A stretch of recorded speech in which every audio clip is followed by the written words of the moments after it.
Civil software, drafting, interior design, analysis softwares எல்லாமே online classes எடுத்துட்டு இருக்கோம். உங்களுக்கு ஆன்லைன் கிளாஸஸ் தேவைப்பட்டுச்சு அப்படின்னா ஸ்க்ரீன்ல தெரியுற நம்பருக்கு காண்டாக்ட் பண்ணுங்க. Hello friends, welcome back to civil Tamil. இந்த வீடியோவில் நம்ம என்ன பார்க்க போறோம் அப்படின்னா, இந்த எலிவேஷன்ல இருக்கக்கூடிய இந்த ஃப்ரண்ட் டிசைன் வந்து நம்ம 2D ஷேப்ல எப்படி கிரியேட் பண்ணி 3Dயா மாற்றணும் அப்படிங்கிறத பார்க்க போறோம். அதாவது இந்த ஃப்ரண்ட்ல வந்து அந்த ஆர்க் ஷேப்ல வளைஞ்சு போகுது இல்லையா, அந்த ஷேப் மட்டும் கிரியேட் பண்ண போறோம்.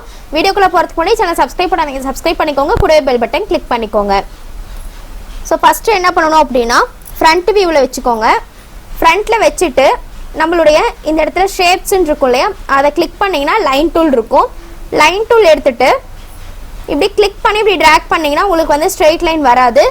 ஷிஃப்ட் ப்ரெஸ் பண்ணிக்கிட்டு மவுஸ் இப்படி ட்ராக் பண்ணிங்க அப்படின்னா உங்களுக்கு ஸ்ட்ரெயிட் லைன் கிடைக்கும். ஸோ உங்களுக்கு எந்த அளவுக்கு வித்து வேணுமோ அந்த அளவுக்கு கிளிக் பண்ணிக்கோங்க. இப்போது அடுத்து வெர்டிக்கலாக ஷிஃப்ட் ப்ரெஸ் பண்ணி இந்த இடத்துல கிளிக் பண்ணிக்கிறேன். அடுத்து இந்த இடத்துல நெக்ஸ்ட்டு இப்போ நம்மளுக்கு ஸ்ட்ரெயிட் லைன் தேவையில்லை. ஸோ அந்த ஸ்ப்ளைன் மாதிரி வந்துச்சு இல்லையா, அந்த ஷேப்புக்காக நான் என்ன பண்ணுறேன் அப்படின்னா, இங்கே கிளிக் பண்ணிவிட்டு அடுத்து இந்த இடம் மட்டும் கிளிக் பண்ணிடுறேன். ஓகேங்களா? இப்போ நம்ம இந்த ஷேப்புக்கு கொண்டு வரணும். அதாவது நம்ம இந்த வளைவு இருக்குது பார்த்தீங்களா, இந்த ஷேப்புக்கு கொண்டு வரணும் அப்படின்னா மாடிஃபைல போய்க்கிறேன். மாடிஃபை போயிட்டு இந்த இடத்துல வெர்டெக்ஸ்ன்னு இருக்கும், அதை கிளிக் பண்ணிக்கோங்க. கிளிக் பண்ணிவிட்டு இந்த சென்டர் வெர்டெக்ஸ் இருக்குது பார்த்தீங்களா, இந்த சென்டர் வெர்டெக்ஸை மட்டும் நான் செலக்ட் பண்ணிவிட்டு கீழே ஸ்க்ரோல் பண்ணி வந்தீங்க அப்படின்னா உங்களுக்கு ஃபில்லட்னு ஒரு ஆப்ஷன் இருக்கும். அந்த ஃபில்லட்டில் வந்து டவுன் ஏரோ அப் ஏரோ கொடுத்துருப்பாங்க. அதை கிளிக் பண்ணி இப்படி ட்ராக் பண்ணிங்கன்னா உங்களுக்கு இந்த மாதிரி கர்வ் ஷேப்பில் வந்துடும். ஓகேவா? இதுக்கப்புறம் என்ன பண்ணணும் அப்படின்னா, நீங்கள் இப்படி ஃபில்லட் பண்ணும்போது உங்களுக்கு 2 வெர்டெக்ஸாக வந்துடும். இப்போ நான் என்ன பண்ணுறேன் அப்படின்னா, எனக்கு வந்து ஒரே வளைவாக இல்லை. இந்த இமேஜில் பார்த்தீங்க அப்படின்னா இந்த சைடு ஒரு வளைவு, இந்த பக்கம் லெஃப்ட் ஹேண்டு ரைட் ரெண்டு பக்கமுமே இருக்குது.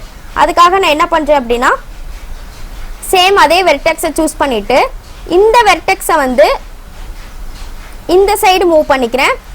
அதே சமயம் இந்த மேலே இருக்க வெர்டெக்ஸை வந்து ரைட் சைடு இப்படி மூவ் பண்ணிக்கிறேன். உங்களுக்கு ஷேப்புக்கு எப்படி கொண்டு வரணுமோ அந்த மாதிரி நீங்கள் லெஃப்டா ரைட்டு இல்லைன்னா ஒய் டைரக்ஷனில் எப்படி மூவ் பண்ணணுமோ அந்த மாதிரி மூவ் பண்ணிக்கோங்க. ஸோ இப்போ நான் இந்த மாதிரி மூவ் பண்ணிட்டேன்.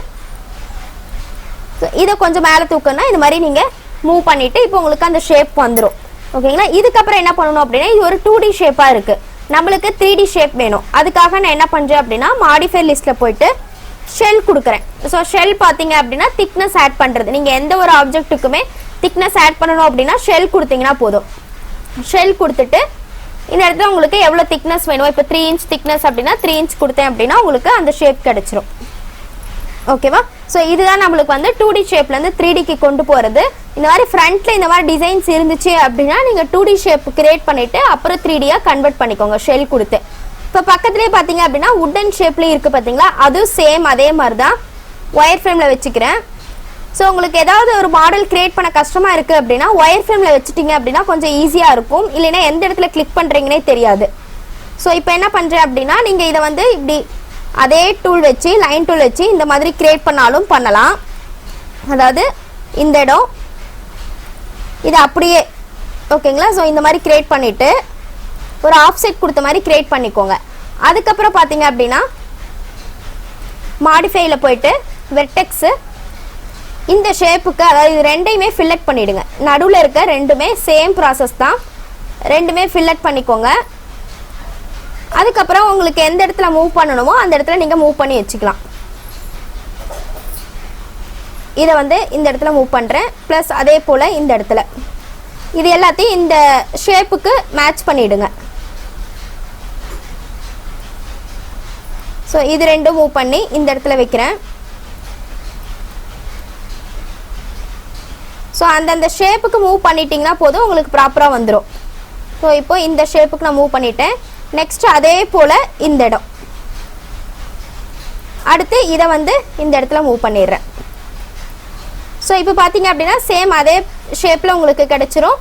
இப்போ இந்த இடத்துல மட்டும் நீங்கள் வந்து ஷேப் கிரியேட் பண்ண மாதிரி இருக்கும். ஏன்னா நம்ம வந்து கன்ஸ்ட்ரக்ஷன் பண்ணும்போது இது தனியாக பண்ணினா தான் நம்மளுக்கு வந்து கன்ஸ்ட்ரக்ஷன் காஸ்ட் குறையும். நீங்கள் இதை அப்படியே காப்பி பண்ணி இந்த இடத்துல டிசைன் தெரிஞ்சால் மட்டும் போதும்னு வச்சிங்கன்னா அவங்க ஃபுல்லாக அவங்களால கிரியேட் பண்ண முடியாது. அதனால் இது தனியாக கிரியேட் பண்ணணும். இப்போ இதுக்கு தனியாக ஷெல் கொடுத்தேன் அப்படின்னா உங்களுக்கு ப்ராப்பராக ரெண்டுமே உங்களுக்கு கிரியேட் ஆகிடும். ஓகேங்களா?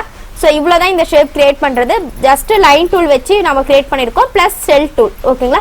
இந்த வீடியோல டவுட் இருந்துச்சுன்னா கமெண்ட் செக்ஷன்ல கமெண்ட் பண்ணுங்க, வீடியோ ஷேர் பண்ணுங்க, லைக் பண்ணுங்க, சேனல் சப்ஸ்கிரைப் பண்ணிக்கோங்க. Thank you.